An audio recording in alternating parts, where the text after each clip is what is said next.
अंदरून लाहौर में तो बहुत बड़ा पड़ा ना ये मामला, काफी ज्यादा हाँ दरख्तों की जी। पूजा की जाए, दरख्तों पे धागा बांधा जाता हाँ है जी। दरख्तों के हाँ ऊपर। जी, हो सकता है अगर हिंदू है वो, या सिख मजहब से है, या किसी ऐसे मजहब से है जिसमें जलाने का कॉन्सेप्ट है, तो फिर तो उनके वहां पे जिस्म नहीं मौजूद, उनके जिस्म की कुछ चीजें हो सकती हैं। कुछ ऐसी जगह भी हैं जहाँ पे मुसलमान जिन्नात का गुजर है, वो भी गुजरते हैं रात के वक्त, तो लोग वहां पे भी चिराग जलाते हैं। कहा जाता है कि सफर का महीना बहुत भारी महीना होता है, असल में क्या आसमान से इस महीने में बलाएं उतरती हैं कि नहीं उतरती? वो जिन्नात और शयातीन जो बलाएं जिनको आसमानों पे कैद किया गया, उनकी कैद के हवाले से बहुत मशहूर है। यहाँ पे अक्सर सुना है कि जो खूबसूरत औरतें होती हैं, जिन उनके हम्म। आशिक हो जाते हैं, उनके पीछे पड़ जाते हैं, तो वाकई जिन इंसानी खूबसूरत औरतों के पीछे पड़ जाते हैं। कुछ लोग जिन तो नॉर्मली लड़कियों पे आशिक होते हैं, हावी हो जाते हैं, उनके जिस्म में सरायत अख्तियार करके महलूल होते हैं, उनके खून में गुफ्तगू करते हैं, सामने वाले लोगों से बात करते हैं। कुछ जिन्नात अल्लाह। ऐसे भी हैं कि जो लड़कियों के साथ करते हैं। अस्सलाम वालेकुम फरूक भाई, कैसे हैं आप? वालेकुम सलाम, अल्लाह का शुक्र है। आप बताएं, आप कैसे हैं? अल्हम्दुलिल्लाह, आपको खुशबाश देख के मैं भी खुश हूँ। अल्हम्दुलिल्लाह। भाई जज़ाकल्लाह, सलामत रहे। अल्लाह पाक ने आपको माशाल्लाह बहुत इज़्ज़त दी हुई है और लोग पसंद करते हैं आपको सुनना, आपको देखना, और ये बहुत बड़ा करम होता है, अल्लाह पाक का मौला पे आप पे करम है। बेशक ये आप भाइयों की दुआएं हैं ये, बिल्कुल। इसमें बंदे का अपना कमाल कोई नहीं होता। इज्जत जिल्लत जो है वो मालिक के हाथ में है। वो अहले बैत के बेशक, जरिए जो है वो हमें इज्जत बेशक, से नवाजता है। बेशक। अच्छा फ़रूक भाई, आजकल इस मुल्क के अंदर, ख़ासकर पाकिस्तान के अंदर, कहा जाता है कि सफ़र का महीना बहुत भारी महीना होता है। इसके अंदर आसमान से बलाएँ उतरती हैं। आया ये कुछ लोग इसको कहते हैं कि बातें झूठी हैं, गलत हैं, इसको डिनाई भी करते हैं। असल हकीकत क्या है? असल में क्या आसमान से इस महीने में बलाएँ उतरती हैं कि नहीं उतरती? देखिए, मुहर्रम और सफ़र ये दोनों महीने जो है वो भारी महीने हैं। और लोग, अल्लाह माफ़ करे, कहना नहीं चाहिए, मुहर्रम के महीने की मुबारकबादें भी देते हैं। ऐसे बदअक्ल और मैं कहता हूँ कम अक्ल लोग हैं कि उन लोगों को सेंस नहीं है कि मुहर्रम के महीने का आगाज़ रसूल खुदा सल्लल्लाहु अलैहि सल्लल्लाहु अलैहि वसल्लम के वसल्लम। घर के गम से हो रहा है, और हमें उस घर के गम को महसूस कम से कम करना चाहिए। अगर हम बेशक, मनाने वाले नहीं हैं, अहले तशरीह नहीं है हम लोग, लेकिन हमें कम से कम अकीदत एहतरामन उस घर के गम को समझते हुए हमें कम से कम मुबारकबाद नहीं देनी चाहिए। बेशक। और लिटरली मुझे किसी ने, एक बाहर मेरी कहीं किसी से मुलाकात हुई, किसी मॉल में कोई मियाँ बीवी मिले मुझे। वो मुझे देखते थे, तो उन्होंने जब देखा तो मुझसे सलाम दुआ ली, तो उन्होंने मुझे मुहर्रम की मुबारकबाद दी। और वो ओहो! अब मेरा ख्याल 8 या 9 मुहर्रम का दिन था। अस्तगफुरुल्लाह। तो मैं इतना मुझे अफ़सोस हुआ कि मैंने कहा मैं अब इनको, ये खातून है, मैं इनको क्या कहूँ कि कम से कम आप लोगों को इतना तो एहतराम करना चाहिए। एनी हाउ, ये मुहर्रम और सफ़र 2 महीने हैं जिसमें अल्लाह ने बहुत सी चीज़ों से लोगों को रोका है, बहुत सी चीज़ों से मना किया है। और वो तमाम अहकामात रसूल खुदा सल्लल्लाहु अलैहि वसल्लम की शरीयत के हवाले से हमें मिलते हैं। सफ़र का महीना जो है, वो जिन्नात और शयातीन जो बलाएँ जिनको आसमानों पे कैद किया गया, वो उनकी कैद के हवाले से बहुत मशहूर है कि उनकी कैद इस महीने में ख़त्म कर दी जाती है। हाँ, अब उनकी कैद को ख़त्म करने का देखें ना, एक आइडियोलॉजी है, एक थ्योरी कह रहे हैं जो चलती आ रही है, वो ये कि आपके इस नए साल का आगाज़ हो रहा है। ऐसे ही आपके है। नए साल का ये दूसरा महीना है, अभी 10 महीने बाकी पड़े हैं। आपको चाहिए कि आप सदका खैरात ज़्यादा से ज़्यादा करें। और जो सदका खैरात है वो आपको इस महीने में जो आसमानों से जो बलाएँ उतरती हैं उनसे महफूज रखता है आपको। अब हमारे यहाँ पे जो जनरेशन है, आपकी मेरी हम उम्र जो जनरेशन है, वो बड़ी ज़्यादा ब्रॉड माइंड हो गई है, और बड़ा वो हुँ, लोग बड़े अपने आप को मॉडर्न समझने लगे हैं। ऐसे ही लेकिन है। मैं उनसे एक सवाल करता हूँ कि अगर आप इतने मॉडर्न हैं, इतना आपका दिमाग तेज़ चलता है, तो आप ये बताएँ कि बॉलीवुड और हॉलीवुड की जो मूवीज़ हैं, हॉरर मूवीज़ और जो हॉरर कैरेक्टर्स हैं, वो कहाँ से आ रहे हैं? उनको थॉट्स कहाँ से मिल रही हैं? बेशक, इतनी-इतनी संगीन किस्म की, इतनी-इतनी खौफनाक कि आम बंदा वो मूवीज़ नहीं देख सकता। ऐसी हॉरर मूवीज़ बनती आ रही हैं, अभी भी बन रही हैं, हॉलीवुड में बन रही हैं, इंडोनेशियन बना रहे हैं, टर्किश एक सीज़न है वो चल रहा है अब तक। चाइना वाले बना रहे हैं बड़ी हॉरर मूवीज़ या जादू के ऊपर वो मूवीज़, तो वो क्यों बना रहे हैं? वो कहाँ से बना रहे हैं? असल में जो हमारे यहाँ पे जनरेशन है, ये ज़रा ज़्यादातर इन लोगों का एक मिज़ाज ऐसा बन चुका होगा कि हर चीज़ में ये इख्तिलाफ़ राय कायम करना, इख्तिलाफ़ करना बाइसे फ़ख्र समझते हैं। तनकीद, इख्तिलाफ़, गाली-गलौज, बदतमीज़ी और हर बात को डिनाय करना, ये इनके मिज़ाज का हिस्सा बन चुका हुआ है। ठीक है? जबकि इनके पास दलील कोई नहीं मौजूद। अब मुझे बताएँ ना, अगर आप सदका देंगे तो आपको उसमें क्या नुकसान है? बेशक कोई नहीं। अच्छा, इसके बारे में एक और चीज़ भी है, आप अक्सर कहते हैं कि बकरे का सदका दो। हमारे एक यहाँ जी। पे पाकिस्तान में बड़े मशहूर आलिम दीन हैं, उनका अल्लाह ने बड़ी इज़्ज़त दी हुई है। उन्होंने बाकायदा इंटरव्यू दिया है कि जी जान का सदका यानी कि खून जो बहाते हैं आप किसी जानवर का, चाहे बकरा हो, चाहे मुर्गी हो, तो ये जायज़ ही नहीं है, ये ज़ुल्म है। जी, मैंने भी उनका क्लिप सुना है। बात ये है, देखें, इस दुनिया का जितना भी निज़ाम है ना, दुनिया का जितना भी निज़ाम, वो अल्लाह रब्बुल इज़्ज़त और शैतान की एक लड़ाई पे चल रहा है। बेशक, अल्लाह रब्बुल इज़्ज़त की शान ऐसी है कि मैं बड़ा एक मुझे एक बड़ा दिल में एक बड़ी वो मुझे आती है, एक मैं कहता हूँ कि यार मेरे अल्लाह की शान है कि बेशक। जिसने अपनी बनाई हुई मखलूक के इख्तिलाफ़ राय को कबूल किया और एक जंग क़यामत तक के लिए उसने कबूल कर ली। ये तो फ़िरके बनते रहने हैं ना, सोचें बदलती जी, रहनी है हर 100 जी। साल बाद। जी, अब वो इब्लीस के इख्तिलाफ़ को अल्लाह ने कबूल किया, इब्लीस अल्लाह की मखलूक थी, अल्लाह का ब बनाया हुआ ना, सारी चीज़ को तो अल्लाह ने ख़ल्क़ किया है। एक शैतान जिन्न है एक वो इस वक़्त, ठीक है? उसके इख्तिलाफ़ राय को अल्लाह ने कबूल किया और दुनिया के तमाम मामलात का सिलसिला चल गया और जो अब तक चलता आ रहा है। हमारे यहाँ आपको शायद ये पता हो कि अकीक़े का एक सिस्टम है कि जब भी कोई हाँ बच्चा जी। या बच्ची पैदा होगी तो उसके एवज़ आपने एक अल्लाह के हुज़ूर जान का सदका पेश करना है, हाँ, ये भी तो ठीक है? लॉजिकल आपने बात की है कि अगर यहाँ पे हम अकीके में जान का सदका पेश कर रहे हैं, तो सदका देते हुए क्यों नहीं कर रहे? सदका देते हुए क्यों नहीं होते? फिर दूसरी बात ये है कि हलाल जानवरों का शिकार हलाल है। आज तो आपका दौर जदीद आ गया ना, आज आपने पोल्ट्री फार्म बना लिए हैं, हाँ कैटल जी। फार्म बना लिए हैं। पहले क्या होता था? पहले बार्टर सिस्टम होता था। मेरे पास गंदम है, आपने गाय के या बकरे का शिकार किया या हिरन का शिकार किया, आप मुझे हिरन का गोश्त देके मुझसे गंदम ले जाते थे। ऐसे ही आपके है, पास चावल है, मेरे पास ऊँट है, मैंने आपको ऊँट का गोश्त दिया, आपसे मैंने चावल ले लिए, ऐसे ठीक ही है? है। तो ये पहले ये निज़ाम कायनात इस तरह चलता रहा है, कहीं पे हाँ, देखिए जब आपको ज़रूरत नहीं है, आपको ज़रूरत नहीं है तो तब आप किसी जानवर को नाहक कत्ल ना करें। आप किसी हुँ, जानवर को तकलीफ़ ना दें, अज़ियत ना पहुँचाएँ, ठीक है? बहुत अच्छी अगर बात ऐसी की बात आपने। होती अगर ऐसी बात होती तो रसूल खुदा सल्लल्लाहु सल्लल्लाहु अलैहि अलैहि वसल्लम वसल्लम। जिन्होंने बकरे के गोश्त को खाना पसंद फरमाया, उनको पसंद था बकरे का गोश्त, हुँ, ठीक है? तो वो भी ना कभी बकरे का गोश्त खाते, हाँ, ऐसे ही है। ऊँट का गोश्त भी ना खाते। तो ब सिर्फ़ गाय का गोश्त खाने से मना किया कि उसके अंदर बीमारियाँ बहुत ज़्यादा हैं, उसकी अफ़ादियत नहीं मिलती, ठीक है? तिब्बे इमाम अली रज़ा अलैहिस्सलाम में भी आपको कहीं पे भी जो है ना गाय के गोश्त के हवाले से आपको कभी भी कुछ अच्छा नहीं सुनने को मिलेगा। तो जी आप इसकी एक ज़िंदा मिसाल ले लें, किसी भी इंसान को कोई भी बीमारी हो, डॉक्टर के पास जाए तो डॉक्टर सबसे पहले कहता है बड़ा गोश्त नहीं खाना। हाँ, ऐसे ही है। कोलेस्ट्रॉल लेवल बढ़ जाता है और काफ़ी बीमारियाँ पता जो नहीं क्या-क्या, लाइफ़स्टाइल वो तो अब आप डिसऑर्डर से डॉक्टर होती हैं, हैं। आप मेरे से बेहतर जानते हैं माशाल्लाह, आप हुँ, डॉक्टर हैं, आपको इन चीज़ों की ज़्यादा समझ है। बहरहाल मैं नहीं खाता, हमारी फैमिली में नहीं खाया जाता, हम लोगों ने सख्ती से इस चीज़ पे पाबंदी लगाई है, हम लोग बड़ा गोश्त नहीं खाते। क्योंकि एक तो वो रूहानी लिहाज़ से भी उसके बड़े साइड इफ़ेक्ट्स हैं और मेडिकली भी वो जो है ना बहुत ज़्यादा साइड इफ़ेक्ट रखता है। तो लिहाज़ा ये जो उलमा कराम है हमारे यहाँ पे जो तारीख़ है ना, इस्लामी तारीख़, इसके अंदर बहुत सी तब्दीलियाँ की गई हैं। ऐसे ही हमारे है। यहाँ पे इस वक़्त जो दीन इस्लाम राइज है, वो बहुत ज़्यादा कह लें आप तब्दीली का शिकार हो चुका हुआ है। बहुत सी चीज़ें हैं जो इख्तिलाफ़ात का शिकार हैं, जो कि हर इंसान के अंदर जो ज़ी शऊर इंसान है, वो ये सोचता है कि भई ये चीज़ तो अक़ल तस्लीम ही नहीं कर रही। हाँ जी, ऐसे ही है। हमारे यहाँ पे पाकिस्तान में रिवाज है, मछली सिर्फ़ सर्दियों में खानी है, गर्मियों में नहीं खानी, जबकि हुँ, पूरी दुनिया में ये नई चीज़ नहीं है। वो असल में ना गर्मी-सर्दी दोनों मौसम में मछली खाते हैं, दीन व्हाइट का मीट खाया ताल्लुक जाता है। दीन का ताल्लुक ज़हनों से हो तो बंदा कलमा भी ना पढ़े। हाँ जी, दीन का ताल्लुक ज़हन से नहीं, दिल से है।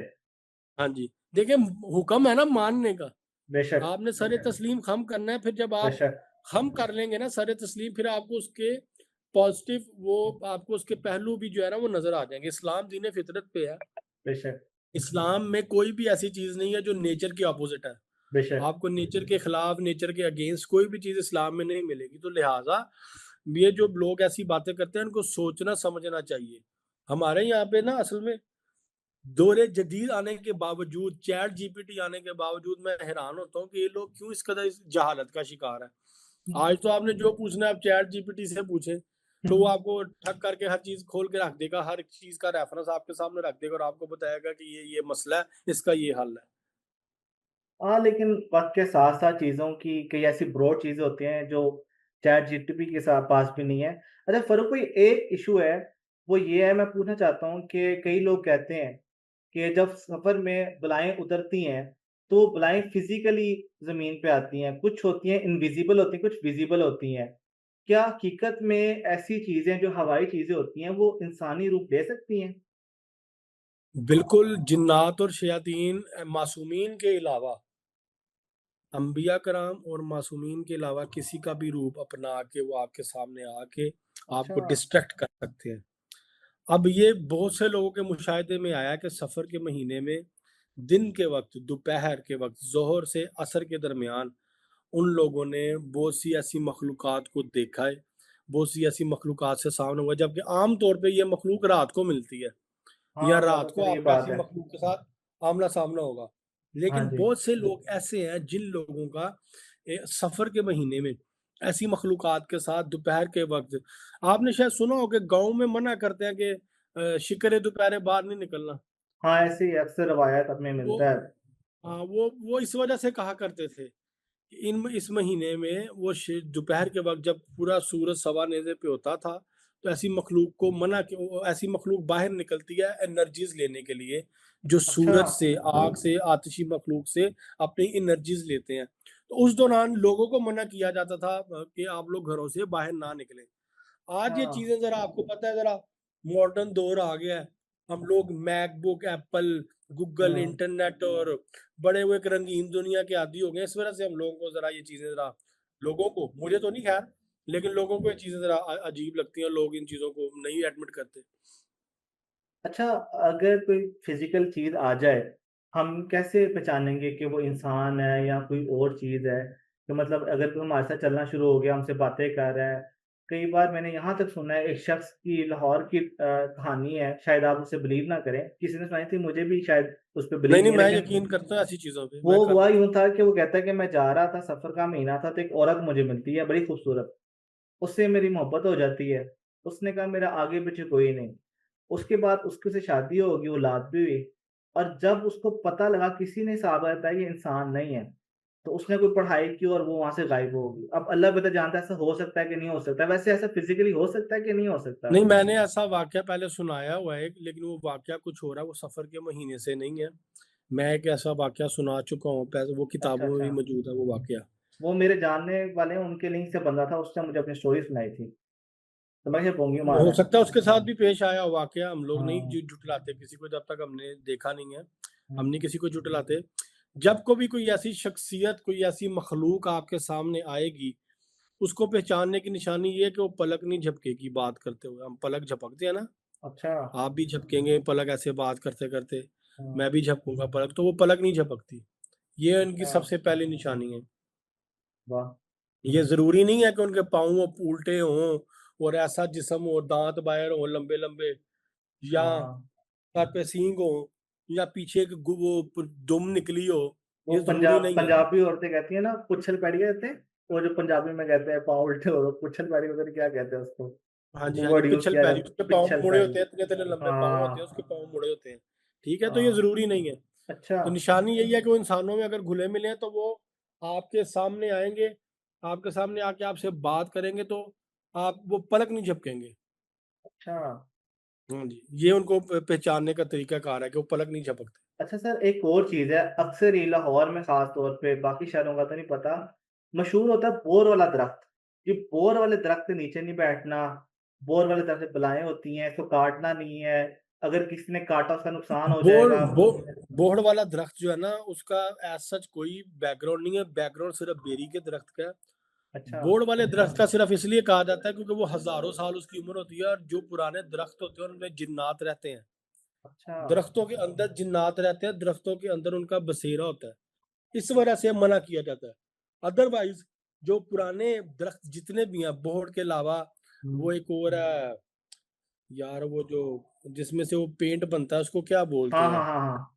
वो जो व्हाइट-व्हाइट निकलता है। सफेदे का दरख्त, हाँ, हाँ। सफेदे का दरख्त, सफेदे का दरख्त है, इस तरह ट ट और भी कुछ दरख्त हैं, वो भी बड़े मशहूर हैं कि आपको उन दरख्तों से अवॉइड करना चाहिए। अच्छा, अच्छा। अच्छा, लाहौर अंदरूनी ये शहर। शाही किले के अंदर एक दरख्त है इस तरह बोर्ड का, उधर अच्छा, हमारा प्रोग्राम हुआ था 2014 में। अच्छा, वो मोती मस्जिद के ऊपर हमारा प्रोग्राम था, तो हम उस प्रोग्राम के लिए वहाँ पे गए थे। वहाँ पे क्या हुआ कि हमने रिकॉर्डिंग से पहले हम उस दरख्त के इर्द-गिर्द रिकॉर्डिंग कर रहे थे। अच्छा। अब हम उस दरख्त से हमने बात की, रात 10 बजे का वक़्त है, कोई 12, 1, 2 बजे का वक़्त भी नहीं। उस दरख्त से हमने बात की है, मेरे उसकी वीडियोज़ मौजूद है कि भई यहाँ पे अगर कोई गैर मरी मखलूक रहती है तो हमें वो निशानी दे। अच्छा, हाँ, हाँ जी। वाह! तो वो ऊपर से ना वो एक इतना सा पत्थर या पता नहीं क्या चीज़ वो हमारे पाँव में आके सीधी गिरी। हवा भी खूबसूरत नहीं है। चल रही थी, कुछ भी नहीं, दाएँ-बाएँ कुछ भी नहीं गिरा, सिर्फ़ हमारे पाँव में आके चीज़ गिरी। फिर जैसे-जैसे हमने उसके साथ कम्युनिकेट किया, जिस सवाल का जवाब उसने हाँ में देना होता था ना, तो वो कोई ना कोई चीज़ हमारे आस-पास गिरती थी। अच्छा। ये मैंने ज़ाती तौर पे एक्सपीरियंस किया हुआ है। अच्छा, वैसे वो मोती मस्जिद की आपने बात की तो बड़ी ज़्यादा वीडियोज़ मिलती हैं हमें सोशल मीडिया के ऊपर कि मोती मस्जिद में जो है जिन्नात का बसेरा है। वहाँ के इमाम साहब का इंटरव्यू हुआ तो उन्होंने कहा ये सब झूठ है, ऐसा कुछ भी नहीं है। हम लोग यहाँ वैसे इसको बंद करते हैं, एरिया को बंद किया हुआ है, नो गो एरिया वैसे बनाया हुआ है कि लोग आते हैं नमाज़ पढ़ते हैं। तो वाक़ई मोती मस्जिद में ऐसे मामलात हैं कि बस ये लोगों ने बातें बनाई हुई हैं। जब हमारा प्रोग्राम था ना, तो वो रमज़ान का महीना था, मुझे अच्छी तरह याद है, 19 रमज़ान की रात थी। हमने वहाँ पे रोज़ा भी इफ्तार किया था मगरिब की नमाज़ के वक़्त। तो उस रात बारिश भी बहुत हुई थी। जो इमाम साहब थे ना, उन्होंने हमारा तमस्कुर उड़ाना शुरू कर दिया। वहाँ पे जो उस वक़्त इमाम साहब मौजूद थे, अच्छा, पुरानी बात है, 10-12 साल पुरानी बात बता रहा हूँ। उन्होंने ज़रा खफ़गी का इज़हार भी किया, ज़रा गुस्सा भी किया, भई आप यहाँ पे प्रोग्राम करने आ गए हैं, मस्जिद का कोई तक़द्दुस होता है, ये वो। एनी हाउ, प्रोग्राम से पहले क्या होता है, जब अज़ान हो रही थी, तो एक बिल्ली बाहर से आई, वो अच्छा। मेहराब के बिल्कुल ऑपोज़िट लाउंज में ना इस तरह करके ना अपने पंजे से ना शेर की पोज़ीशन में ऐसे रख के बैठी, बिल्कुल स्ट्रेट देखती रही। उसने अज़ान सुनी, अज़ान सुनने के बाद, इकामत के बाद जैसे ही जमात खड़ी होने लगी थी, तो वो बिल्ली बाहर निकल गई। जब वो अच्छा, बिल्ली बाहर निकली ना, तो मैंने साथ जो मेरी टीम थी, वो पैरानॉर्मल एक्सपर्ट थे। आजकल एक प्रोग्राम होता है, उसमें उसके एंकर हैं, वो पता नहीं कौन से चैनल पे, मुशारिफ फ़ारूकी, अच्छा, वो पैरानॉर्मल इन्वेस्टिगेटर हैं। मैंने उनसे बोला, मैं कहा मुशारिफ, ये बिल्ली नहीं है, ये कोई और मखलूक है। उसने कहा आप कैसे कह सकते हैं? मैं कहा ये जैसे आई थी, जैसे बैठी थी और जैसे ये वापस जा रही है, ये क्लियर साइन है ये बिल्ली नहीं है। सर वही हुआ कि वहां से निकलने के लिए कि 10-15 सीढ़ियां नीचे हैं, वजू खाने के बाद सीढ़ियां, सीढ़ियों के बाद सेन है। वो बिल्ली जैसे टर्न हुई है, तो सब उसके पीछे भाग गया, बिल्ली गायब थी। अच्छा, जबकि वो नॉर्मल स्पीड में चल रही थी, भागती हुई नहीं गई, वो मटकते वाह! मटकते टहलती टहलती गई है। बिल्ली काली थी कि लेकिन नॉर्मल थी? जैसे, हाँ, जैसे हम सब उसके पीछे भागे हैं ना, उसको देखने के लिए, तो बिल्ली गायब, दूर दूर तक बिल्ली नहीं नजर आई। वाह! ये हमारे साथ हुआ। फिर उसके बाद वो जो इमाम साहब थे, उनसे मैंने कहा नमाज के बाद, मैंने कहा जी अब आप नमाज पढ़ के फारग हुए हैं, अल्लाह की बारगाह से आप हाजिर होके आए, अब आपने झूठ हमसे नहीं बोलना, अब आप हमें सच बताएं। अब वो मेहराब में ही खड़े थे, तो वहीं पे उनका फिर हमने इंटरव्यू शुरू कर लिया। फिर उन्होंने बताया ये भी वाकया हुआ, ये भी वाकया हुआ, ये भी वाकया अच्छा, हुआ, ये भी वाकया हुआ। लोग वहां पे मकानों की रजिस्ट्रियां, पासपोर्ट, सीवियां, लड़के लड़कियां कागजों पे लिख के रुके, मेरी फलां से शादी हो जाए, मेरी फलां से शादी हो जाए, मेरी उससे शादी हो जाए, हाँ, मेरी लोग उससे खत शादी। लिखते हैं वहाँ पे बाकायदा तौर पे हाँ और मैंने जी, देखा है वो खत फेंकते हैं वहाँ पे बाकायदा। हाँ वो जी। एक तो वो पॉइंट सा लोग बना करके हुआ आते, है। असल में ये मस्जिद, 3 मस्जिदें बनवाई थी शाहजहां ने, अच्छा, दिल्ली, अच्छा, आगरा और लाहौर में। इन अच्छा, अच्छा, तीनों के जो गुंबद है ना, वो सफेद मार्बल के बने हुए हैं, मोती की तरह। अच्छा, अच्छा, इसलिए इसका नाम है मोती मस्जिद। अब ये कितने साल ये मस्जिदें बंद रही हैं। जब ब्रिटिश आया, हुँ। ब्रिटिश के दौर में ये वो था जहाँ पे वो पैसों का नहीं होता, मिंट, टकसाल, हाँ, ये हाँ, वो हाँ। जगह बन गई थी। ठीक है? तो यहाँ पे भी जिन्नात इबादत करते हैं मस्जिदों में। मक्का में एक अच्छा, मस्जिद है, मस्जिद जिन, मैं उस मस्जिद में गया हूँ। जिन्नात की एक बकायदा अपनी इबादत है, बकायदा उनके मामलात हैं हम इंसानों की तरह के। तो सूरज जिन के ठीक अंदर है? भी ना सूरज जिन में भी अल्लाह ताला यही फरमाता है कि एक पूरा ग्रोह आया जिसने नबी पाक सल्लल्लाहु अलैहि वसल्लम खातुन नबी रहमत आल मोहम्मद मुस्तफ़ा सल्लल्लाहु अलैहि वसल्लम से फरमाया कि हमने आप पे ईमान लेके आए, आपको देखा किताब पढ़ते हुए, तो हमें पता लगा कि अल्लाह ताला की वाहदानियत के बारे में, तो उसने किसी को नहीं जाना। और फिर काफ़ी एक कबीला मुसलमान हुआ और काफ़ी बताया जाता है कि इमाम हुसैन अलैहिस्सलाम के साथ भी काफ़ी जिन्नात जो आके मुसलमान होते थे, मौला अली जी, के जी। पास आके मुसलमान होते रहे हैं और ये बात आगे 12 इमाम तक चलती रही है। जी, बिल्कुल ऐसे ही है। बल्कि कुरान में बिल्कुल तो ऐसी है। जिन है पूरी इस बात के ऊपर रेफ़रेंस है। जी, जी, बिल्कुल ऐसी है, बिल्कुल ऐसी है। अब देखें ना, जो जिन को नहीं मानता, जिन्नात पे यकीन नहीं रखता, इसका मतलब है कुरान का इनकार कर रहा है। ऐसे ही है। ठीक है? असल में लोग पढ़ते नहीं है, लोगों को शऊर नहीं है, बस लोगों की अब क्या सोच को नहीं बदला जा सकता। अच्छा फ़ारूक भाई, अरवाह और जिन्नात में क्या फ़र्क है? अब मैं अंदरून शहर सूतर मंडी वाली साइड पे एक घर है, जिस घर के अंदर उन्होंने एक पूरा पोर्शन साइड पे रखा हुआ है, वहाँ वो चिराग जलाते हैं, जुमेरात के जुमेरात और वो कहते हैं चिराग ना जलाएँ मसला हो जाएगा। तो जब मैंने उनसे हिस्ट्री लिया वजह क्या है? तो उन्होंने कहा भई यहाँ पे 7 हिंदू औरतों का बसेरा है, 7 हिंदू औरतों का बसेरा है। उन्होंने कहा हमने जब घर गिराने की कोशिश की 200-300 साल बाद, तो उसने उठा के उस बंदे को नीचे फेंक दिया और फिर हमने वो पोर्शन जो है, उसको मूव नहीं किया। तो ये अरवाह और जिन्नात में क्या फ़र्क होता है? और क्यों एक हिंदू की कब्र के ऊपर मतलब उसके बसेरे के ऊपर चिराग जलाए जाते हैं? ये ऐज़ अ मुस्लिम ये चीज़ गलत नहीं है क्या? देखें, पहली बात तो ये है कि जो रूह है ना, वो अल्लाह का नूर है। बेशक। यहाँ पे एक कांसेप्ट है अरवाए खबीसा या बदरू, ये कांसेप्ट ही गलत है, ये लफ्ज़ ही गलत है।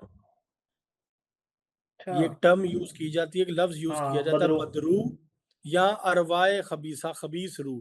रूह हुँ, कभी बुरी हो ही नहीं सकती। कुरान में अल्लाह ने कह दिया रूह अल्लाह का अम्र है, अम्र रब्बी है, इसकी आप हकीकत को नहीं जान सकते, बेशक। इसकी आप गहराई तक नहीं जा सकते, ये अल्लाह का अम्र है, अल्लाह का नूर है बस। अब यहीं पे चैप्टर क्लोज, हमने रूह पे अब ज़्यादा बात ही नहीं करनी। अल्लाह ने कह दिया हुँ, मेरा अम्र है, मेरा नूर है, ठीक है। बस हमने सारे तस्लीम काम कर दिया। बेशक। अब जो चीज़ बुरी होती है या गलत होती है वो होता है हमारा हमज़ाद। वो भी अच्छा, हमारे जिस्म के अंदर होता है, हमारी रूह की तरह हमारे जिस्म में एक और चीज़, वो हमारा हमज़ाद है। अब अच्छा। ये जिस केस की आप बात कर रहे हैं, जिस घर की आप बात कर रहे हैं, ऐसे घर बहुत से मौजूद हैं। अंदरून लाहौर में तो बहुत बड़ा पड़ा है ना ये मामला, काफ़ी ज़्यादा हाँ दरख्तों की जी, पूजा की जाए, दरख्तों पे धागा बाँधा जाता हाँ है, जी, दरख्तों के हाँ ऊपर। जी। अब वो वहाँ पे हिंदू औरतें मरी हुई, वहाँ पे हो सकता है वो मरी हों या उनका कत्ल हुआ उस जगह पे, या अच्छा, उनके इस्तेमाल की कोई चीज़ें मौजूद हों, जिस वजह से उनका हमज़ाद वहाँ से जाने को तैयार नहीं है। अच्छा। ठीक है? क्योंकि हिंदुओं को दफ़न तो किया नहीं जाता ना, हिंदुओं को तो जलाया हाँ, जाता है। जलाया जाता है। ठीक है? अब हो सकता है अगर हिंदू हैं वो, या सिख मज़हब से हैं या किसी ऐसे मज़हब से हैं जिसमें जलाने का कॉन्सेप्ट है, तो फिर तो उनके वहाँ पे जिस्म नहीं मौजूद, उनके जिस्म की कुछ चीज़ें हो सकती हैं। या हाँ। है ऐसा भी मुमकिन है कि किसी को कत्ल करके वहाँ पे दफ़न किया हो। हुँ, ठीक है? या उनका वहाँ पे खून, उनके बाल, उनके जिस्म के कपड़े, उनके जिस्म की कोई चीज़ें हों, जिसकी वज़ह से उनका हमज़ाद वहीं पे रह गया है और वो उस जगह को छोड़ने को तैयार नहीं है। वो फिर उससे कम्युनिकेट किया जा सकता है। कुछ ऐसी जगह भी हैं जहाँ पे मुसलमान जिन्नात का गुज़र है, वो भी गुज़रते हाँ, हैं रात के वक़्त, तो लोग वहाँ पे भी चिराग जलाते हैं। ऐसे भी कुछ घर मौजूद हैं। अच्छा। अच्छा, जी। आप हमज़ात की बात करते हैं, अक्सर लोग कहते हैं मतलब एक तंज़ीम मैं नाम नहीं लूँगा अच्छी बात नहीं है, उसका पूरा एक चैप्टर आया था, उसके अंदर उसने इंटरव्यू में कहा कि जो काला इल्म करने वाले होते हैं, वो किसी का हमज़ात काबू कर लेते हैं। जब हमज़ात काबू करते हैं, फिर उससे पूछते हैं, उसके बारे में इन्फॉर्मेशन लेते हैं, फिर वो आपको बताते हैं, तो आप लोग कायल हो जाते हो, ये बंदा बहुत अच्छा है, बहुत पहुँचा हुआ है। हालाँकि अमली लिहाज से वो ज़ीरो होता है, रूहानी एतबार से वो ज़ीरो होता है, अल्लाह का वो पसंदीदा नहीं होता, लेकिन आप लोग ऐसे बंदों के पास चले जाते हो, जो हमज़ा काबू करते हैं।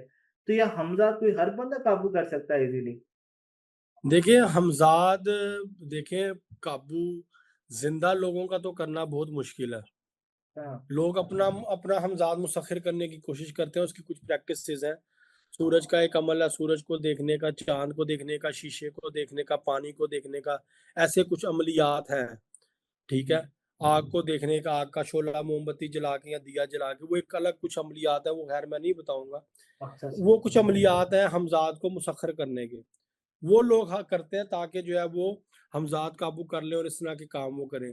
दूसरी सूरत में लोग क्या करते हैं कि कब्रिस्तानों से या शमशान घाट से जो लोग मर चुके हैं, उनके हमज़ाद को काबू करते हैं, उसको आसेब कहते हैं। अस्तगफुरुल्लाह। जब आसेब उनके काबू में होता है, फिर वो इस तरह की शैतानी हरकतें करते हैं। और हमारे यहाँ पे जो लोग हैं ना, हमारा अलमिया ये है कि वो लोग ऐसे लोगों से अट्रैक्ट होते हैं। अब कुछ दिन पहले एक खातून मेरे नाम पे कोई 15-16 टिकटॉक पे आईडी बने हैं, 8-10 फेसबुक पे बने हैं, मशहूर बंदे हैं ना? 7-8 इंस्टाग्राम पे बने हैं। वो काफ़ी फेक आईडी बन गए हुए हैं। हुँ। अब एक खातून है, उन्होंने किसी से पैसे लिए उधार और उन्होंने वो मेरे नाम पे किसी को भेज दिए हैं कि कोई फेक आईडी पे। अब अच्छा, वो उनसे कह रही हैं कि वीडियो कॉल पे सामने आए, तो वो बंदा वीडियो कॉल पे किसी सिरी के अंदर उसके मुंह में और कानों में बकरे की सिरी में कागज डाल रहा है और औरत को वो इंस्पायर कर रहा है कि मैं अमल कर रहा हूँ। तो वो औरत उससे अस्तगफुरुल्लाह। इंस्पायर होकर उसको पैसे भेज रही है। मैं कहा मैं तो इन चीजों के खिलाफ हूँ, मैं तो इन चीजों से मना करता हूँ। ओहो! आपने क्या सुना है मेरे बारे में, आप क्या जानती हैं मेरे बारे में? जबकि मैं तो इन नापाक और शैतानी अमलियात को करने से मना करता हूँ। तो ओहो! आप वो वैसे ही अमल देख के आप इंस्पायर हुई और आपने फौरन उसको 60-70-80 हज़ार रुपया भेज दिया। तो मैं कहा जब अस्तगफुरुल्लाह। फ्रॉड हुआ, जब स्कैम हुआ, तब आपने असली नंबर नहीं ढूंढा। जब सब कुछ हो गया उसके बाद आप असली नंबर ढूंढ के तो मुझसे राब्ता कर रही है कि मेरे साथ ये हो गया। मुझे कहती है आप मुझे रिप्लाई नहीं कर रहे हैं। मैं कहा जी मैंने कब आपसे बात नहीं की। जी मैंने अरे तो आपको पैसे भेजा। मैं कहा कहाँ पे भेजे? वो ये इस नंबर पे भेजा। मैं कहा जी मेरा तो नंबर नहीं है। ओहो! ठीक है। तो हमारे यहाँ की जो आवाम है ना, कसूर हमारे यहाँ की आवाम का भी है। हमारे यहाँ पे हाँ। बड़े-बड़े अच्छे एंकर पर्सन हैं जो फेक पीरों फ़कीरों को एक्सपोज़ कर रहे हैं, ठीक है? उन लोगों ने बड़ा अच्छा उनके बारे में पूरा लोगों को शऊर दिया है। म लेकिन शऊर यहाँ पे हमारी आवाम को भी देने की ज़रूरत है, जो हमारे यहाँ की आवाम जो ठीक नहीं है, लेकिन ठीक है? इसके अंदर भी अब ना जो एंकर पर्सन है ना फ़ारूक भाई, सॉरी आप बात काट रहा हूँ। कुछ ऐसे एंकर पर्सन हैं, कुछ ऐसे सिलसिले के लोग हैं, जो कलंदरी सिलसिले के लोग हैं, मजदूर टाइप हैं या वो दुनिया से कट गए और अपनी ज़िंदगी में मस्त हैं। कई लोग उनके पीछे पड़ जाते हैं जिनके बाल कटाओ, इनकी दाढ़ी कटाओ, कड़ा पहना हुआ है इसने, हाँ, ये कड़ा हाँ, कहाँ से साबित है? वो ये फँस देखें जाती है ना। वो ज़ाती मामलात हैं। आप ज़ातियात पे किसी की नहीं जा सकते। किसी हुँ, ने अगर पीछे लंबे बाल रखे हैं या कैसे बाल रखे हैं, अब वो हुँ। भी लोगों को नहीं ना पता। ऐसे अब कुछ दिन पहले एक खातून, ये मैं आपको ऑथेंटिक तरीन बात बता रहा हूँ, मेरे पास अभी भी उनकी हुँ। चैट मौजूद है। उनको एक देव पकड़ने का शौक है, अच्छा। देव।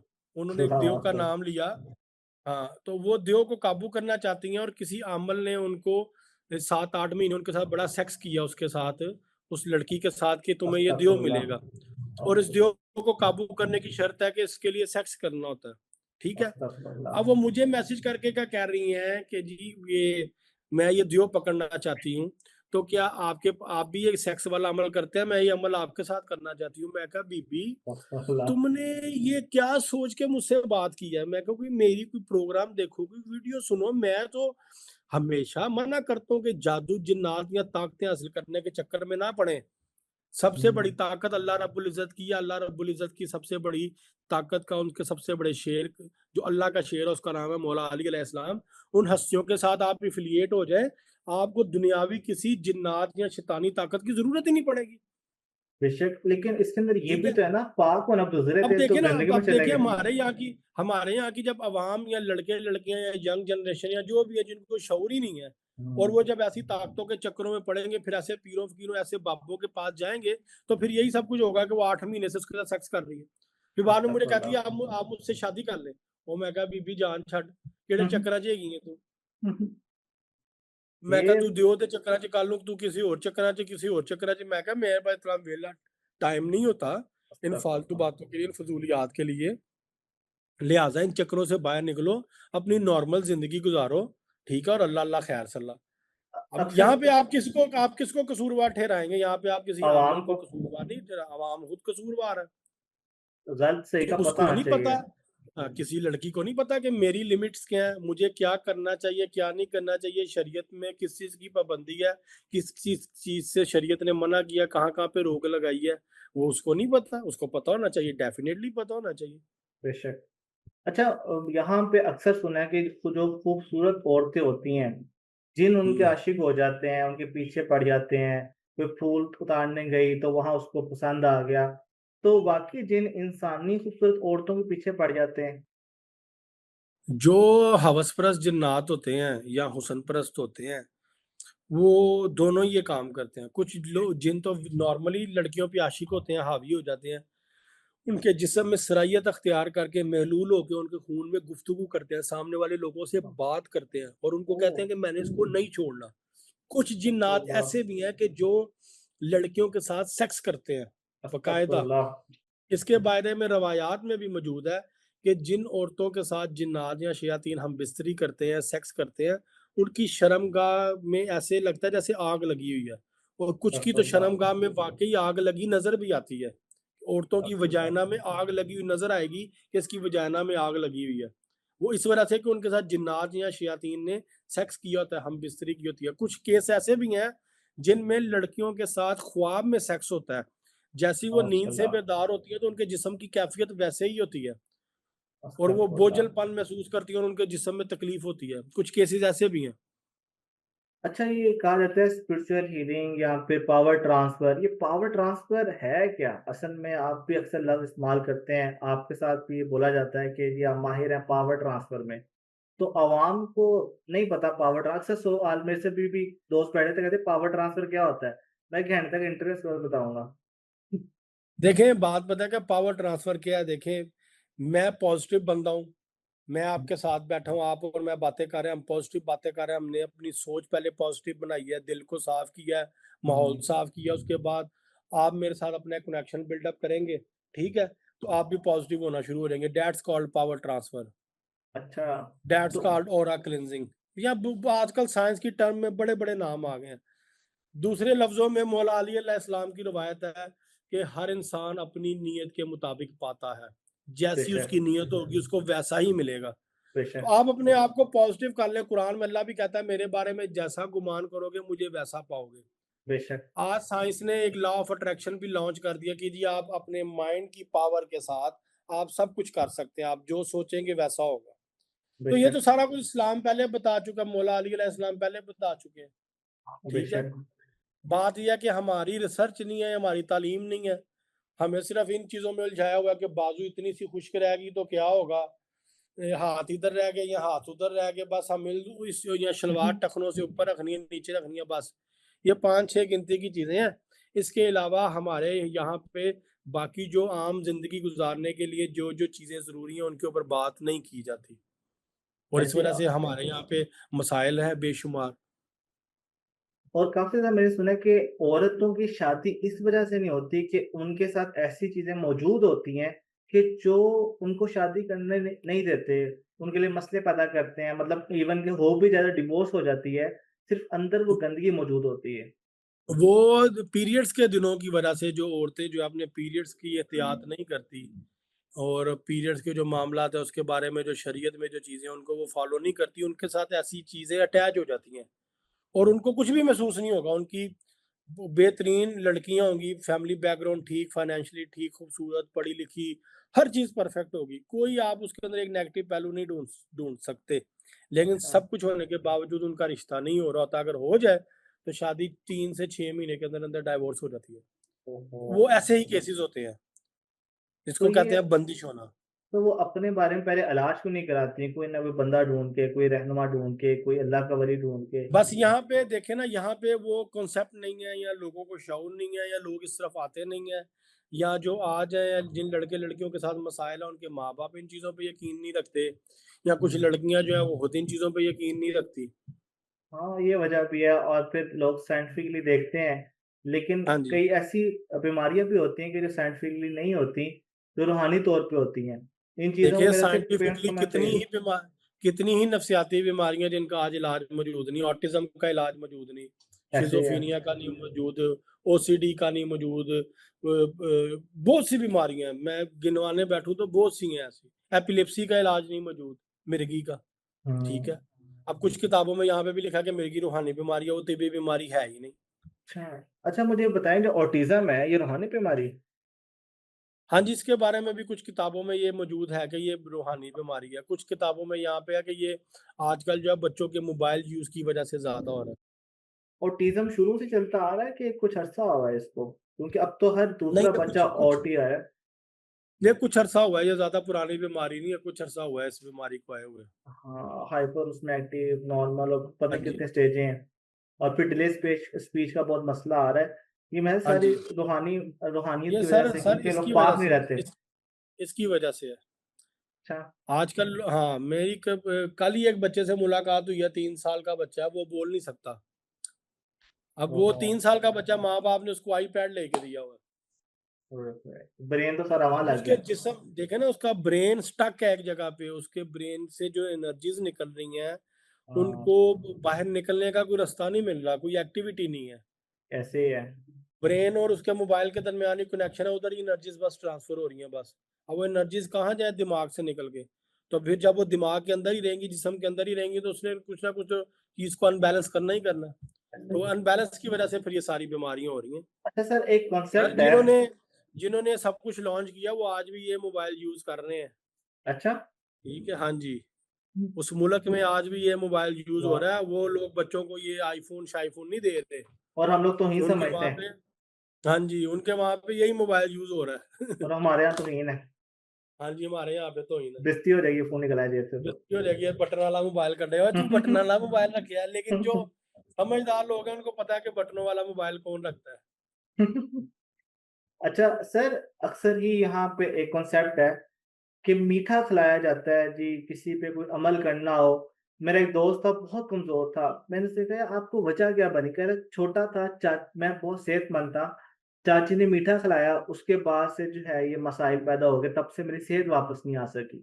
तो ये मीठा एक जो कोई बिरयानी में कोई चीज़ क्यों नहीं आती है, मीठे में क्यों आती है? मीठा देखें, मीठा जिन्नात की असल में पसंदीदा तरीन चीज़ है ना, तो जादू है वो जिन्नात की वजह से होता है। अच्छा। जादू हवा में नहीं हो रहा होता, वो उसके पीछे कुछ जिन्नाती या शैतानी मखलूक मौजूद होती है, उसकी वजह से आप जादू करते हैं, और वो उनके लिए काबिल तस्खीर होता है, और उनके लिए वो एन्जॉय करते हैं उसको इस वजह से। अच्छा, अच्छा, यानी कि कोई चीज़ हमने बाज़ार से ले ली, वो ढाँपी नहीं हुई, उसपे भी कोई ना हुँ, कोई चीज़ गई हुई है, अगर हमने खा ली या पी ली, वो भी हमारे अंदर आ जाएगा। हाँ जी। उसका असर आ जाएगा, वो चीज़ रूह जो है मतलब जो भी जिन है वो हमारे साथ चलना शुरू हो जाएगा। हाँ, हाँ जी। अच्छा, लाहौर के अंदर अक्सर मकामात के अंदर मैंने देखा है कि वो बंद पड़े हुए हैं। जैसे आप लाहौर कॉलेज फॉर वुमेन्स पकड़ लें, वहाँ भी कहते हैं कि एक रूम है जो बंद किया हुआ है। तो उसके बारे में कोई रिसर्च किया आपने कि देखा कि क्या वजह, क्या नहीं, किसने बुलाया आपको वहाँ पे? सर, मैं ऐसी जगहों पे नहीं गया, 1-2 जगहों पे मैं गया हूँ, 1-2 प्रोग्राम्स ही वैसे मैंने किए हैं, अदरवाइज़ मैं कहीं पे नहीं गया। हाँ, जब किसी का केस हो मेरे पास, वो मैं केस ऑनलाइन डील कर लेता हूँ, अदरवाइज़ मैं ऐसी किसी जगह पे नहीं गया अब तक। ना मुझे किसी ने इनवाइट किया उस कॉलेज के हवाले से जिसका आप ज़िक्र कर रहे हैं। कोई इनवाइट करे, या किसी का प्लान हो इसको क्लियर करवाने का, खर्चा करने का, तो फिर आ जाएँगे, फिर कर अ, लेंगे विज़िट। चलिए अच्छा, आपको पता है कि लाहौर में एक जगह है, शादमान के पास, जहाँ एक हॉस्पिटल है। पहले वहाँ पागलखाना था और वहाँ पे औरतों को बंद किया जाता था, कई वहाँ मर जाती थीं और कहा जाता है कि आज भी वहाँ पे रूहानी तौर पे चीज़ें खराबी पैदा करती हैं। तो हम ये शादमान में किस जगह पे? सर नाम ले लिया तो पीछे ना पड़ जाए ना। अच्छा, अच्छा। वो जो ठीक है? बच्चों का मशहूर हॉस्पिटल है, हाँ जी। उस जगह की बात कर रहे हैं आप? हाँ जी, हाँ जी। अच्छा। तो वहाँ पे क्या वाक़ई ऐसी जगह होती हैं जहाँ पे इतने सालों से बसेरा है, इतने औलिया अल्लाह है, इतने रहमतों वाले लोग आए हमारे मुल्क के अंदर, ख़ास तौर पर सगीर के अंदर, तो ये चीज़ें ख़त्म क्यों नहीं हुई? ये बसेरे ख़त्म क्यों नहीं हुए? सर, ये अल्लाह का निज़ाम था ना, अल्लाह ने नहीं ख़त्म होने दिए। अल्लाह ने आज़माइश के तौर पे, हमारी आज़माइश के तौर पे, हमारे इम्तिहान के लिए इनको रखा हुआ है। ये हमारी आज़माइश है, हमारा इम्तिहान है ये मखलूक़ात। अच्छा सर, सूरह रहमान के बारे में अक्सर ही यहाँ कहा जाता है, एक डॉक्टर साहब भी बड़े मशहूर हुए कि मैं अपने मरीज़ों का इलाज जो है, सूरह रहमान के थ्रू करता हूँ।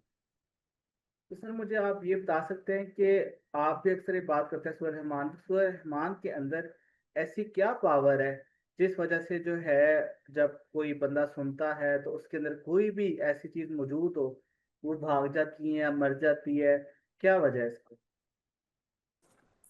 सर, यहाँ पे थोड़ी-सी बात इख्तिलाफ़ी हो जाएगी और बड़ी दूर चली जाएगी। अच्छा? मैं सवालिया निशान के साथ आपको जवाब दूँगा। सूरह रहमान में जिस रहमत का ज़िक्र है ना, हाँ जी। कि तुम अपने रब की कौन-कौन सी नेमत को झुटलाओगे, तो बेहतर ये है कि पहले उस पे रिसर्च की जाए कि वो कौन-सी नेमत है अल्लाह की, जो अल्लाह ने हमें अता की है। और हाँ, सूरह रहमान में जब उस रहमत का ज़िक्र आ रहा है बार-बार, अल्लाह की अज़मत शान बयान की जा रही है और अल्लाह की उस नेमत का रिपीटेडली ज़िक्र आ रहा है। वो रहमत कौन सी है, ऐसी ख़ास रहमत? वो ये आम चीज़ों का ज़िक्र नहीं है, दुनियावी चीज़ों का, ये बागों के फलों का, ये सब्जियों का, या इन चीज़ों का ज़िक्र नहीं है। वो बड़ी ख़ास चीज़ है और वो आप रिसर्च करें, ये ऑडियंस के लिए है कि वो रिसर्च करें कि उस सूरह रहमान में, उन आयात में अल्लाह ने किस रहमत का जिक्र किया, हमें कौन सी ऐसी रहमत से नवाजा है और जिसकी फजीलत इतनी है कि जब इंसान सुनता है उसके तो पूरी बॉडी की क्लिनजिंग होती है, उसका ऑरा क्लीन हो जाता है, उसके हमजात के साथ, उसके जिस्म के साथ जो भी जिन्नाती शयातीन असरात हैं वो ख़त्म हो जाते हैं। तो वो थोड़ा सा आप रिसर्च करें, क्योंकि मैं आज बताऊंगा बहुत सी चीज़ें मैंने बता दी हैं, अगर मैं बताऊंगा तो फिर कहेंगे नहीं जी ये फलां चीज़ को प्रमोट कर रहा है और फलां ग्रोह से, फलां ग्रुप से या फलां मसलक से इसका तल्लुक है। नहीं, आज थोड़ा सा हम बात सवालिया भी करते हैं कि लोग खुद चैट जीपीटी पे रिसर्च करें, गूगल पे रिसर्च करें या कुरान पाक की तफसीर खोल के तो उस पर खुद रिसर्च करें तो लोगों को मिलेगा, वरना अगले सेशन में मैं बता दूंगा इंशाल्लाह। तो अच्छा, सूरह जिन के बारे में अक्सर ही लोगों ने कहा कि सूरह जिन लोग पढ़ते हैं, पढ़ के जिन्नात को काबू करते हैं। यहाँ तक एक स्टोरी मशहूर है लाहौर में ही कि पुराने वक्तों में लोग सूरह जिन पढ़ रहे थे, गायब हो गए और वापस नहीं आ सके। तो सूरह जिन को क्या हर बंदा ऐसे ही पढ़ सकता है, या इसकी कोई खास वजह होती है, खास तरीके से पढ़ी जाती है, या किसी को नहीं पढ़नी चाहिए बहुत ज्यादा इसको? देखिए, कुरान पाक का ना एक अपना एक सारे मामलात हैं, उसकी तरतीब है और सूरतें हैं, फिर इसकी तरतीब कैसे है, क्या मामलात हैं, किस चीज़ को कैसे पढ़ना है। आप नॉर्मल रूटीन से कुरान पाक पढ़ें ठीक है, लेकिन आप जब इन चक्करों में पढ़ते हैं जी मैं वो फ़लाँ चीज़ काबू कर लूँ, फ़लाँ जिन पकड़ लूँ, फ़लाँ मखलूक पकड़ लूँ, फ़लाँ परियाँ पकड़ लूँ, ठीक है? जब आप इन चक्करों में पढ़ते हैं फिर आपका नुकसान होता है, हाँ, ये ठीक तो है? है उसमें। जब आप इबादत की नीयत से आप नॉर्मली कुरान पाक पढ़ रहे हैं तो वो उसमें कोई हर्ज नहीं है। लेकिन जब आप इन तरह चिल्ले चपाटे और इस तरह के खास कामों में पड़ते हैं, तंत्र मंत्र जंतर के, तो फिर आपका नुकसान है। लोग वाकई तो तो इतने बंदा इतने गायब हो सकता है वैसे? बड़ा बड़ा कुछ होता है, जिन्नात ले जाते हैं अपने साथ, कहाँ लेके जाते जिन्नात हैं? ले जाते हैं अपनी वादियों में ले जाते हैं इंसान को, अच्छा। वहां से वापस नहीं फिर आ सकते आप। अच्छा, वैसे सूरह जिन के अंदर ही अल्लाह पाक ने ये भी बात कही है कि जब इंसान जो है पहले जिन्नात को ऊपर जाते थे, बातें सुनते थे फरिश्तों की, अल्लाह की बातें। वो लेकिन सूरह सफ़ात में है, वो शहाब साकिब का जिक्र, सूरह हाँ, सफ़ात की पहली 5-10 आयात में वो जिक्र है कि जब जिन्नात ज़मीनों से आसमानों की तरफ जाते हैं बातें सुनने के लिए, जासूसी करने के लिए, तो मलाइका उनको आग के गोले मारते हैं। वो आग के गोले जब उनको लगते हैं तो वो ज़मीन पे गिरते हैं, तो लोग समझते हैं जी तारा टूट के गिरा और दुआएं मांग रहे होते हैं, अच्छा। ठीक है? वो शहाब साकिब होता है, तारा कोई नहीं टूट के गिरता। आज तक कहाँ पे तारा मिला है? इतनी बड़ी दुनिया, इतने तारे गिरते हैं दुनिया हाँ, में, आज तक किसी ने जाके दरियाफ्त किया जी ये फलां तारा इतने बजे इस टाइम पे फलां जगह से गिरता हुआ नजर आया था, तो ये फलां तारा हमने ढूंढ लिया? वो यही तारा नहीं वजह नहीं गिरता। है कि जो बुत परस्त होते हैं या आग परस्त होते हैं, क्योंकि जिन्नात भी आग से बने होते हैं, वो इस वजह से दुआ मांगते हों कि वो भी आग से बने और खुद भी आग हाँ परस्त जी, हैं। तो ये हाँ जी, हाँ सिलसिला जी, इस तरह कनेक्ट होता होगा। हाँ जी, हाँ जी, हाँ जी, इसी वजह से वो शयातीन के लिए एक ताकत हासिल करने का वक्त होता है, ओह। इस अच्छा, वजह से वो उस वक्त में वो लोग दुआएं मांग रहे होते हैं। आपने माशाल्लाह बहुत ज़्यादा इसके ऊपर काम किया, बहुत ज़्यादा लोगों के रूहानी मामला सही किए, जिन्हों का बड़ा ज़्यादा आप सामना किया। कभी ऐसा हुआ है कि आप खुद डर गए हों कि यार ये कम पड़ रहा है, या फिर कोई सामने हाजिर हो गया जिन, या आप कहीं गए आपने देखा तो आपसे लड़ पड़ा, आपको कहा यार बाहर निकलो? कभी ऐसा हुआ ऐसे? नहीं, ऐसा अल्हम्दुलिल्लाह कभी ये नहीं हुआ कि मैं कहूँ कि मैं नहीं कर सकता काम। बड़े बड़े मैंने क्रिटिकल केस देखे हैं जिसमें मुझे लगा है कि ये मेरे लिए बड़ा एक वो कह लें आप लाइफ का रिस्क जिसमें हो। अच्छा। इस तरह के मैंने बेशुमार केसेस डील किए हैं, लेकिन वो अल्हम्दुलिल्लाह अल्लाह का बड़ा करम है, मैं मेरा सक्सेस रेट अच्छा है अल्हम्दुलिल्लाह। अक्सर ही ऐसा है कि किसी के ऊपर कोई जिन आया, किसी के ऊपर कोई मसला आया, किसी को चमड़ लिया, वो अलहदा है, अक्सर जगहों पे मौजूद होते हैं। तो ज्यादा स्ट्रॉन्ग कौन से वाले लोग होते हैं जिन, जो लोगों में मौजूद हैं या जो जगहों पे मौजूद होते हैं? कोई भी हो सकता है वो, इसमें ये नहीं कह सकते कि किसी इंसान के अंदर है तो वो ताकतवर है या किसी जगह पे है, वो कोई भी ताकतवर हो सकता है।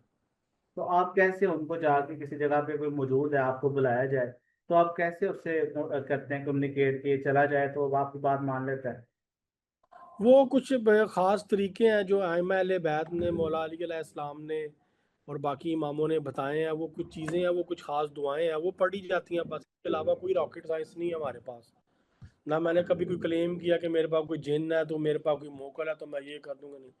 मैं हमेशा से ये कहता हूँ, मैं मौला अली अलैहिस्सलाम या बाकी जो इमाम है उनको तवस्सुल करता हूँ, उनको वसीला मानता हूँ, उस बेस पे जो है मैं सारा कुछ करता हूँ बस। अच्छा, मेरी अपनी कोई हैसियत नहीं है। एक और सवाल है, आखिरी सवाल है।